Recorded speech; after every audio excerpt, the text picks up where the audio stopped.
O que será que existe dentro de um buraco negro? Uma destruição inevitável e esmagadora? Portais para outros mundos? Ou talvez bibliotecas estranhas com dimensões que nem conseguimos imaginar? Se você já se fez essa pergunta, pode se surpreender com o que alguns cientistas acreditam. Existe uma teoria que diz que, na verdade, nós já estamos dentro de um buraco negro. A teoria da relatividade geral de Einstein é uma das mais confiáveis da ciência. Até hoje, nunca falhou, mas sabemos que ela tem seus limites.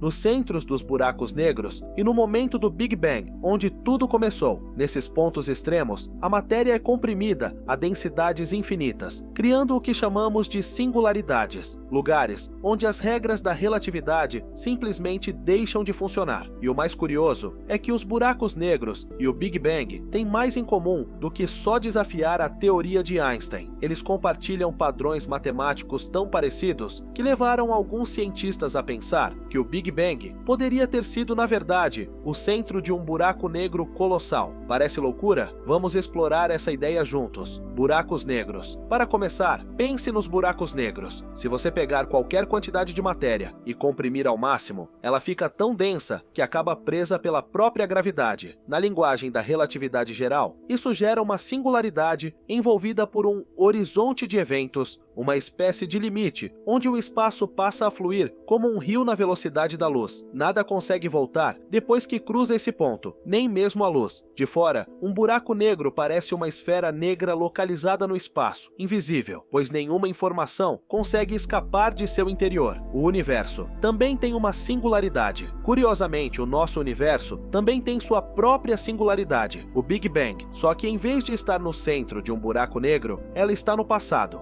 no momento em que tudo começou. Naquele instante, toda a matéria do universo estava comprimida num ponto infinitamente denso, e desde então, o espaço vem se expandindo. Esse crescimento cria o que chamamos de horizonte de eventos cosmológico. Como o universo está se expandindo em todas as direções, há regiões tão distantes que estão se afastando de nós mais rápido do que a luz. Tudo o que estiver além dessa fronteira é inacessível para nós. Nunca poderemos ver o que acontece por lá, e mesmo que ainda recebamos luz de galáxias que já ultrapassaram esse limite, elas só estão visíveis porque emitiram essa luz antes de cruzar o horizonte. O universo está se expandindo tão rapidamente que esse horizonte está até mais próximo do que parece. Comparações que impressionam. Apesar dessas diferenças, a comparação entre buracos negros e o universo não para por aí. Nos dois casos, temos uma singularidade e um horizonte de eventos. A grande diferença é que no buraco negro, a singularidade parece estar num ponto do espaço, enquanto no universo, ela é um ponto no tempo que afeta todo o espaço. Mas essa diferença pode ser apenas uma questão de perspectiva. Tanto no buraco negro quanto no Big Bang, a singularidade ocupa todo o espaço. A distinção é que uma está no futuro, dentro do buraco negro, e a outra no passado, no início do universo. O que isso realmente significa? Para entender melhor, precisamos lembrar de um conceito importante da relatividade, as geodésicas. São os caminhos mais retos possíveis no espaço-tempo. Um objeto que não sofre força alguma, como um planeta flutuando no vácuo, segue uma geodésica. Essas linhas podem ser traçadas para frente e para trás no tempo, e geralmente são infinitas, exceto quando encontramos uma singularidade. Nesse caso, todas as geodésicas terminam ali. No caso do universo, todas elas se encontram no Big Bang, no passado. No caso de um buraco negro, elas convergem para a singularidade no futuro. Isso não significa que estamos todos condenados a sermos esmagados por um buraco negro, mas significa que para tudo que existe dentro de um buraco negro, a singularidade é o destino inevitável, assim como o Big Bang é o ponto de partida para tudo que está fora dele. Um universo dentro de um buraco negro. Agora vem a parte mais maluca. E se o interior de um buraco negro fosse, na verdade, um universo inteiro? Para isso funcionar, precisaríamos inverter a direção do tempo dentro do buraco negro. Assim, em vez de tudo terminar numa singularidade futura, tudo começaria em uma, como aconteceu no Big Bang. Esse conceito já existe e se chama buraco branco. Ao contrário do buraco negro, que suga tudo, o buraco branco só libera matéria e energia. Ele também tem um horizonte de eventos, mas que só pode ser atravessado de dentro para fora. Parece familiar, não? Uma singularidade no passado, com um limite que não podemos cruzar de fora para dentro, exatamente como o nosso universo. Claro, existem diferenças. Um buraco branco ainda teria um lado de fora visível como um ponto no espaço, algo que não vemos no nosso universo. Mas para quem estivesse dentro desse buraco branco, tudo poderia parecer exatamente como o universo onde vivemos. A ideia dos buracos brancos surgiu quando os cientistas começaram a brincar com as equações que descrevem os buracos negros, mais especificamente, a solução proposta por Carl Schwarzschild. Esse mesmo tipo de manipulação matemática também levou à descoberta teórica dos buracos de minhoca e dos universos espelho, temas que já exploramos em outro momento, só que o interior de um buraco branco é algo bem diferente do que estamos acostumados. Ele não tem matéria, é formado apenas por espaço-tempo e apresenta uma estrutura bastante caótica. Quanto mais você se aproxima do centro, mais intensa é a curvatura do espaço. Nosso universo, por outro lado, é muito mais organizado. A matéria e a energia estão distribuídas de forma uniforme, especialmente nos seus primeiros instantes. A curvatura do espaço-tempo aqui é quase plana, sem aquelas forças gravitacionais extremas que vemos nos buracos negros e brancos. Para descrever o nosso universo, usamos o modelo conhecido como métrica FLRW, nome complicado, mas que já mencionamos no episódio sobre o centro do universo. Curiosamente, dá para encaixar essa mesma métrica dentro de um buraco negro ou branco. Isso significa que se alguém estivesse dentro dessa região, poderia não notar nenhuma diferença, pareceria estar em um universo comum.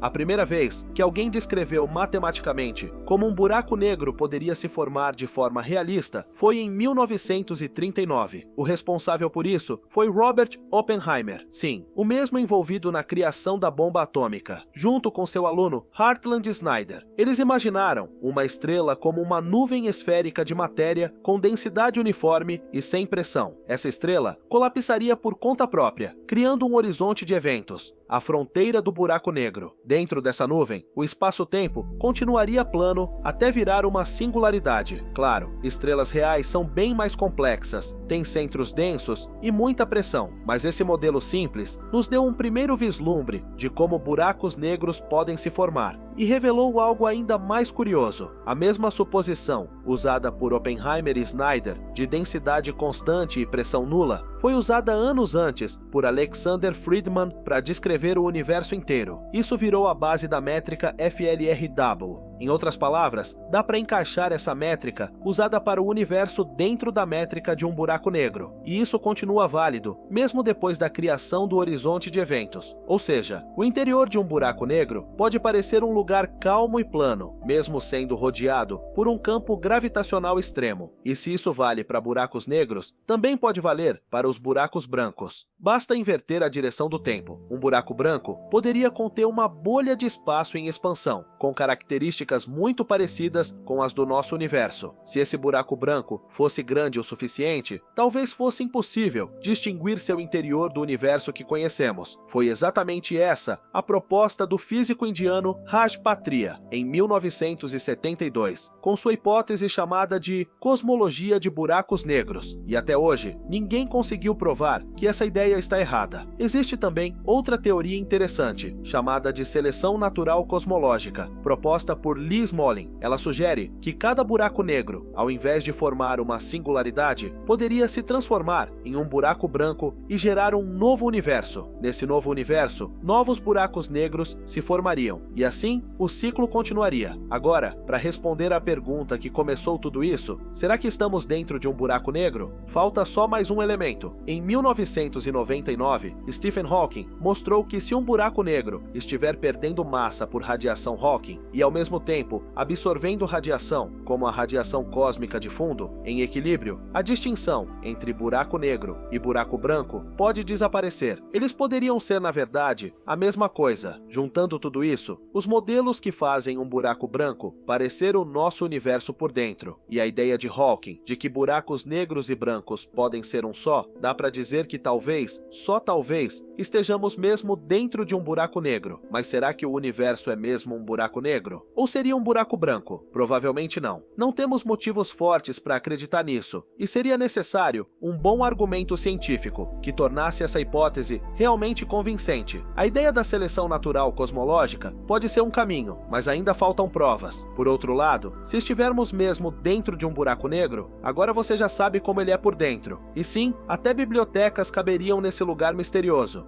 E quem sabe, em uma dessas bibliotecas, exista um livro que nos ajude a responder a próxima pergunta: se estamos dentro de um buraco negro ou branco, o que existe do lado de fora? Talvez, em algum outro lugar, exista um universo com pessoas se fazendo a mesma pergunta. Talvez elas também estejam dentro de um buraco negro. E assim, de forma infinita, existam universos dentro de universos